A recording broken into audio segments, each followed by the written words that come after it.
ओम शांति। भगवान जिस पर कृपा करते हैं सबसे पहले उसके साथ क्या करते हैं ये जरूर जान लो। देखिए, क्या आपने कभी सोचा है कि ब्रह्मांड की जब सर्वोच्च शक्ति, जिसे हम ईश्वर, भगवान, परमात्मा कहते हैं, किसी पर अपनी असीम कृपा बरसाने वाले होते हैं तो सबसे पहले क्या होता है? हमारे मन में एक सीधी सादी सी छवि बनी हुई है। कृपा का अर्थ है सुख, समृद्धि, सफलता। कृपा का अर्थ है कि हमारे सारे दुख मिट जाएंगे, हमारी हर प्रार्थना सुन ली जाएगी और हमारा जीवन फूलों की सेज बन जाएगा। हम यही तो भगवान से मांगते हैं ना। लेकिन क्या हो अगर आज आपको बताएं कि ये पूरा सच नहीं है? आप क्या सोचेंगे अगर आपसे कहें कि ईश्वर की कृपा का पहला संकेत वो नहीं है जो आप सोचते हैं? आप क्या समझेंगे अगर उसकी कृपा का पहला स्पर्श एक मीठी थपकी नहीं बल्कि एक झकझोर देने वाला धक्का हो? आज हम उस रहस्य पर्दा उठाएंगे जो सदियों से हमारे माइंड में छिपा हुआ है। एक ऐसा सत्य जिसे जानकर आपके पैरों के तले की जमीन भी खिसक सकती है।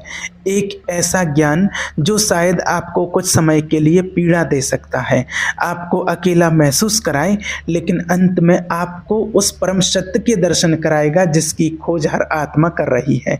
आज हम जानेंगे कि भगवान जिस पर सच में कृपा करते हैं सबसे पहले उसके साथ क्या करते हैं।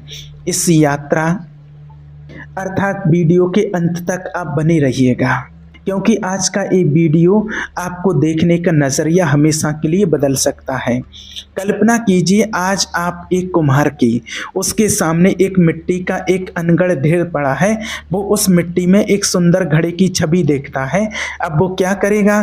क्या वो उस मिट्टी को सहलाएगा, उस पर फूल चढ़ाएगा? नहीं, वो सबसे पहले उस मिट्टी को उठाएगा, उसे पत्थर पर पटकेगा, उसे अपने पैरों से रौंदेगा, उसमें पानी डालकर उसे गूंथेगा। वो उसे तब तक मसलेगा जब तक वो उस मिट्टी का हर कण अपना पुराना स्वरूप भूल ना जाए। मिट्टी के लिए यह प्रक्रिया कितनी पीड़ादायक होगी। उसे लगेगा कि उसका अस्तित्व मिटाया जा रहा है, उसे लगेगा कि ये कोई कृपा नहीं बल्कि एक क्रूर अत्याचार है। और फिर जब मिट्टी पूरी तरह से तैयार हो जाती है तब कुम्हार उसे अपनी घूमती हुई चाक पर रखता है, उसे एक आकार देना शुरू करता है, उसे बाहर से थपथपाता है और अंदर से सहारा देता है और अंत में वो उसे आग की धधकती हुई भट्टी में डाल देता है। सोचिए उस मिट्टी पर क्या गुजर रही होगी। पहले रौंदा गया, फिर मसला गया और अब आग में तपाया जा रहा है। उसे तो यही लगेगा कि उसका अंत निश्चित है, लेकिन क्या ये अंत है? नहीं, ये एक रूपांतरण है। ये एक साधारण मिट्टी से एक सुंदर, उपयोगी और मूल्यवान घड़ा बनने की प्रक्रिया है। आग में तपकर ही वो घड़ा मजबूत बनता है, अमर हो जाता है। ठीक यही प्रक्रिया परमात्मा उनके साथ अपनाते हैं जिन्हें वो अपने सबसे करीबी लाना चाहते हैं, जिन पर वो अपनी परम कृपा बरसाना चाहते हैं। जब भगवान की कृपा आप पर होने वाली होती है तो सबसे पहले वो आपके जीवन से उन चीज़ों को छीनना शुरू करते हैं जिनका आपको अभिमान है। वो चीज़ें जो आपको लगता है कि आपकी हैं, आपका धन, आपका पद, आपका सम्मान, आपके रिश्ते, आपकी बुद्धि, आपकी सुंदरता, एक एक करके वो सब कुछ आपसे दूर होने लगता है जिस पर आप टिके हुए थे। क्यों? क्योंकि जब तक आपके हाथ पुराने झूठे खिलौनों से भरे रहेंगे तब तक आप उस परम सत्य के हीरे को कैसे थामेंगे? जब तक आपका घड़ा कूड़े कचरे से भरा रहेगा तब तक उसमें अमृत कैसे भरा जाएगा? ये जीवन का सबसे कठिन और दर्दनाक चरण होता है। आपको लगता है कि भगवान आपसे रूठ गए हैं, आपको लगता है कि आपकी पूजा पाठ, आपका ध्यान, मेडिटेशन, आपकी भक्ति सब व्यर्थ हो गई। आप चिल्लाते हैं, रोते हैं, शिकायत करते हैं, आप पूछते हैं, हे प्रभु मैंने ऐसा क्या किया जो मुझे ये सब सहना पड़ रहा है? मैं तो हमेशा आपकी शरण में रहा और उस समय आपको चारों ओर से केवल मौन सुनाई देता है, कोई जवाब नहीं आता। ये वो समय होता है जब दुनिया आपकी तरफ देख करके हंसती है। लोग कहते हैं कि बड़ा पुजारी बनता था, बड़ा भक्त बनता था, देखो भगवान ने ही उसे त्याग दिया है। अब आपके अपने जिन्हें आप सोचते थे कि हर हाल में आपका साथ देंगे, वो भी आपका धीरे धीरे किनारा कर लेते हैं। आप नितांत अकेले रह जाते हैं। ये अकेलापन, ये शून्य, यही ईश्वर की कृपा का पहला स्पर्श है। यह वो दिव्य अकेलापन है जहां आपको पहली बार अपने अंदर झांकने का अवसर मिलता है। जब बाहर के सारे सहारे टूट जाते हैं, तब पहली बार आत्मा अपने असली सहारे यानी परमात्मा को खोजने के लिए छटपटाती है। जब दुनिया का हर शोर शांत हो जाता है, तब पहली बार आपको अपने अंदर की आवाज़ सुनाई देती है। ये वो चरण है जिसे वैराग्य की शुरुआत कहते हैं। वैराग्य का अर्थ संसार से भागना नहीं है। वैराग्य का अर्थ है संसार में रहते हुए ये जान लेना कि यह कुछ भी स्थायी नहीं है, कुछ भी आपका नहीं है। ये समझ कि आप केवल एक यात्री हैं और ये दुनिया एक सराय है। जब भगवान आपकी बाहरी संपदा छीनते हैं, तो वो आपको आंतरिक संपदा देने की तैयारी कर रहे होते हैं। जब वो आपसे सांसारिक मान सम्मान छीनते हैं, तो वो आपको आत्मसम्मान में प्रतिष्ठित करना चाहते हैं। जब वो आपके इंसानी रिश्ते तोड़ते हैं, तो वो आपसे अपना दिव्य रिश्ता जोड़ना चाहते हैं। लेकिन हम ये समझ नहीं पाते। हम उस मिट्टी की तरह विलाप करते हैं जिसे रौंदा जा रहा है, उस सोने की तरह चीखते हैं जिसे आग में तपाया जा रहा है।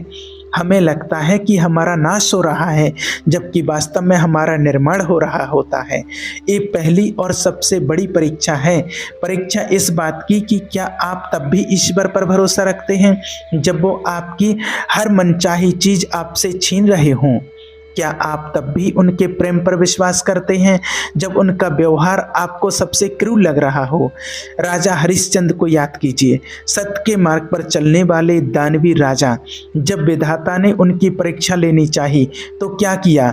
उनका राजपाट छीन लिया, परिवार बिछड़ गया, पत्नी को बेचना पड़ा, पुत्र की मृत्यु हो गई और स्वयं उन्हें एक चांडाल के यहाँ शमशान में काम करना पड़ा। सोचिए उस व्यक्ति के मन की स्थिति, कहाँ चक्रवर्ती सम्राट और कहाँ शमशान का सेवक। उन्हें एक पल के लिए भी लगा होगा कि ईश्वर है भी या नहीं। उनकी सारी भक्ति, सारा सत्य, सारा धर्म कहाँ गया? लेकिन वो टिके रहे। उन्होंने अपना सत्य नहीं छोड़ा, अपना धर्म नहीं छोड़ा। और जब वो हर परीक्षा में खरे उतरे, तब ईश्वर ने उन्हें वो लौटाया जो उन्होंने खोया था, और साथ में वो अमर कीर्ति भी दी जो आज तक उनके नाम की गाई जाती है। ये कहानी हमें क्या सिखाती है? यही कि कृपा का मार्ग फूलों से नहीं, कांटों से होकर के गुजरता है। कृपा का अर्थ परिस्थितियों का आपके अनुकूल हो जाना नहीं है। कृपा का अर्थ है कि आप हर परिस्थिति में स्थिर और शांत रहना सीख जाएं। जब आपका सब कुछ छिन जाता है, जब आप पूरी तरह से टूट जाते हैं, तब आपके अंदर से एक चीज़ का जन्म होता है, अहंकार, यानी कि अहंकार का नाश। अहंकार यानी मैंने ये किया, मेरा ये है, मुझे ये चाहिए। यही अहंकार वो दीवार है जो आत्मा और परमात्मा के बीच खड़ी होती है। जब तक कि मैं जिंदा है, तब तक वो प्रकट नहीं हो सकता। ईश्वर जब कृपा करते हैं तो सबसे पहले इसी मैं पर प्रहार करते हैं। वो आपको ऐसी परिस्थितियों में डालते हैं जहां आपका मैं चूर चूर हो जाता है।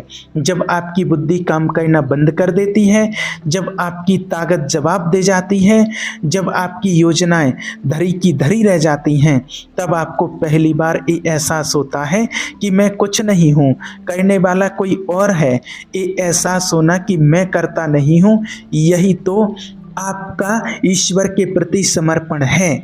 और जब ये समर्पण घटित होता है, जब आप पूरी तरह से हाथ खड़े कर देते हैं और कह देते हैं, हे प्रभु, अब मैं कुछ नहीं जानता, मेरा कुछ नहीं, मैं भी आपका हूँ और मेरा सब कुछ भी आपका है। अब आप ही संभालो, जैसे रखोगे वैसे रहूँगा। बस उसी क्षण, उसी पल चमत्कार होता है। उसी क्षण वो मौन जो आपको खाए जा रहा था, वो आपसे बात करना शुरू कर देता है। है।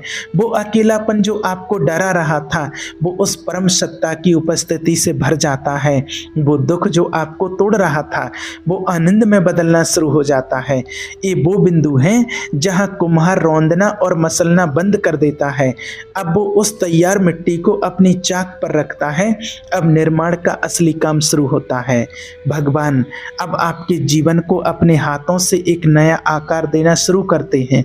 लेकिन यहाँ भी एक रहस्य है, वो आपको वो आकार नहीं देंगे जो आपने मांगा था। वो आपको वो आकार देंगे जो आपके लिए सर्वोत्तम है, जो आपकी आत्मा के विकास के लिए आवश्यक है। हो सकता है आपने एक आलीशान महल मांगा हो और वो आपको एक शांत कुटिया दें। क्यों? क्योंकि वो जानते हैं कि महल में आपका अहंकार फिर से जाग जाएगा, लेकिन कुटिया में आप सदा उनसे जुड़े रहेंगे। हो सकता है आपने दुनिया पर राज्य करने की शक्ति मांगी हो और वो आपको लोगों के दिलों में प्रेम जगाने की क्षमता दें। क्यों? क्योंकि वो जानते हैं कि दुनिया का राज तो अस्थायी है, पर दिलों पर प्रेम का राज अमर है। ये वो चरण है जब आपकी प्रार्थनाएं बदल जाती हैं। अब आप उनसे कुछ मांगते नहीं हैं, अब आप बस उन्हें धन्यवाद देते हैं, हर उस चीज़ के लिए जो उन्होंने दी और हर उस चीज़ के लिए भी जो उन्होंने आपसे छीन ली। क्योंकि अब आप समझ जाते हैं कि उनका छीनना भी आप उनके देने का ही एक हिस्सा था। उनका प्रहार भी उनके प्रेम का एक ही रूप था। इस अवस्था में पहुंचकर आपको एक दिव्य दृष्टि प्राप्त होती है। उसे हर घटना के पीछे, हर व्यक्ति के पीछे उसी की लीला दिखाई देने लगती है। उसे समझ आ जाता है कि जो हो रहा है अच्छा हो रहा है, जो हुआ अच्छा हुआ और जो होगा वो भी और अच्छा ही होगा। उसे अपने शत्रु में भी ईश्वर का एक अंश दिखाई देने लगता है जो उसे कुछ सिखाने आया है। उसे अपनी विफलता में भी ईश्वर की कृपा दिखाई देने लगती है जो उसे सही मार्ग पर लाने के लिए घटित हुई। इस महत्व की अवस्था है जिसका वर्णन श्रीमद् भगवत गीता में किया गया है। सुख दुख मान अपमान लाभ हानि सब में समान भाव रखना। लेकिन इस अवस्था तक पहुंचने का मार्ग हमारी पहली पीड़ा से होकर के ही गुजरता है। उस पीड़ा से जब आपका सब कुछ बिखर रहा होता है, तो अगली बार जब आपके जीवन में कोई बड़ी कठिनाई आए, जब लगे कि सब कुछ खत्म हो रहा है, जब लगे कि भगवान आपकी सुन ही नहीं रहे, तो एक पल के लिए रुकिएगा। घबराने या शिकायत करने की बजाय एक पल के लिए ये विचार अपने मन में लाइएगा कि कहीं ये मेरे जीवन का अंत नहीं, बल्कि एक नए अध्याय की शुरुआत तो नहीं, कहीं ये दुर्भाग्य नहीं बल्कि सौभाग्य का व्यापक रूप तो नहीं, कहीं ये भगवान की नाराजगी नहीं बल्कि उनकी कृपा का पहला कठोर स्पर्श तो नहीं। जरा सोचिए, भगवान को क्या ज़रूरत है आपको दुख देने की? वो तो आनंद के सागर हैं। वो आपको पीड़ा क्यों देंगे? वो आपको पीड़ा नहीं देते, वो आपकी पीड़ा को हरते हैं। और कभी कभी शरीर में गहरे धंसे कांटे को निकालने के लिए एक और कांटा चुभना पड़ता है। ये दूसरा कांटा चुभता तो है पर पहले वाले स्थायी दर्द से मुक्ति भी दिलाता है। हमारे कर्म, हमारे संस्कार, हमारी वासनाएं, ये सब वो गहरे धंसे कांटे हैं जो हमें जन्म जन्मांतर से पीड़ा दे रहे हैं। ईश्वर जब कृपा करते हैं तो इन्हीं कांटों को निकालने की प्रक्रिया शुरू करते हैं और ये प्रक्रिया थोड़ी दर्दनाक तो होती ही है। वो आपका हाथ पकड़कर आपको उस आग के पास ले जाते हैं जिससे आप हमेशा डरते थे। आग यानी सत्य की आग, ज्ञान की आग। वो आपको उस आग में धकेलते नहीं, बस उसके इतना करीब ले जाते हैं कि आपकी सारी अशुद्धियाँ, आपके सारे भ्रम जलकर राख हो जाएं। जब सोना आग में तपता है तो मैल जल जाता है और कुंदन निखर आता है। ईश्वर की कृपा की प्रक्रिया भी यही है। वो आपके अंदर के मैल यानी काम, क्रोध, लोभ, मोह, अहंकार को जलाते हैं ताकि आपके अंदर छिपी हुई शुद्ध आत्मा जो सोने की तरह मूल्यवान है वो प्रकट हो सके। तो सवाल ये नहीं है कि भगवान हमें दुख क्यों देते हैं, सही सवाल ये है कि क्या हम उस दुख में छिपे हुए उनके उद्देश्य को, उनके प्रेम को देख पाते हैं या नहीं? क्या हम उस कुम्हार के रौंदने में उसके बनाने की कला को पहचान पाते हैं या नहीं? जब जीवन में सब कुछ अच्छा चल रहा हो तब तो हर कोई ईश्वर को धन्यवाद दे सकता है और देते भी हैं। तब तो हर कोई कह सकता है कि मैं भगवान का ध्यान करने वाला भक्त हूँ या मैं भगवान की संतान हूँ। असली भक्ति तो तब प्रकट होती है जब नाव तूफान में फंसी हो और चारों ओर अंधेरा हो और तब भी आपके दिल से ये आवाज़ निकले, हे प्रभु मुझे तुम पर पूरा भरोसा है, तुम जो भी करोगे मेरे भले के लिए ही करोगे।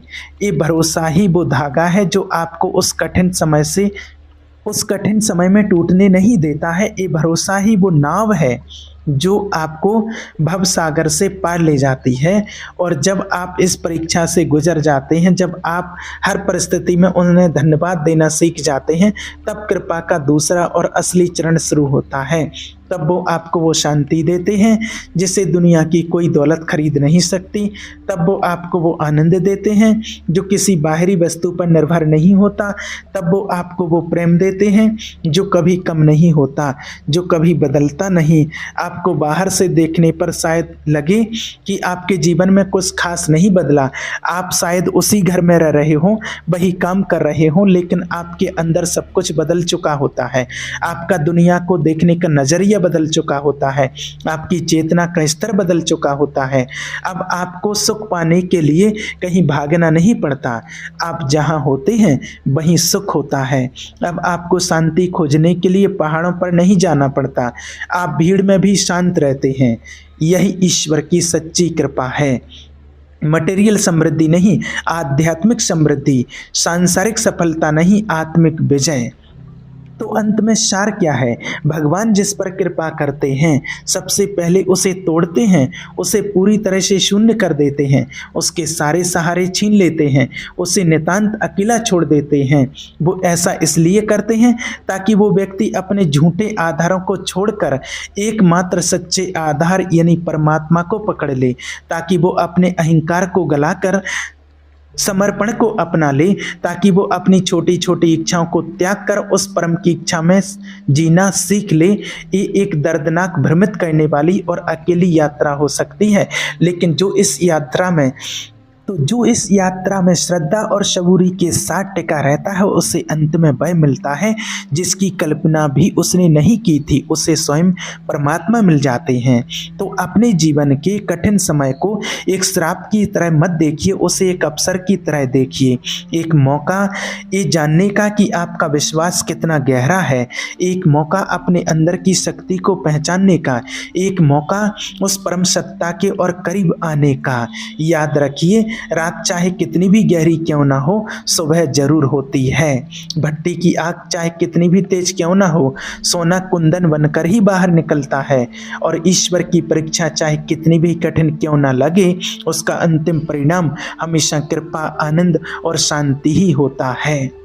तो आज का ये ज्ञान सिर्फ सुनने के लिए नहीं है, ये अपने जीवन में अनुभव करने के लिए है। अपने आसपास देखिए, इतिहास को पढ़िए, संतों और भक्तों के जीवन को जानिए, आपको हर जगह यही सत्य दिखाई देगा कि जिसे भी ईश्वर ने चुना है उससे पहले अग्नि परीक्षा से गुजरना ही पड़ा है।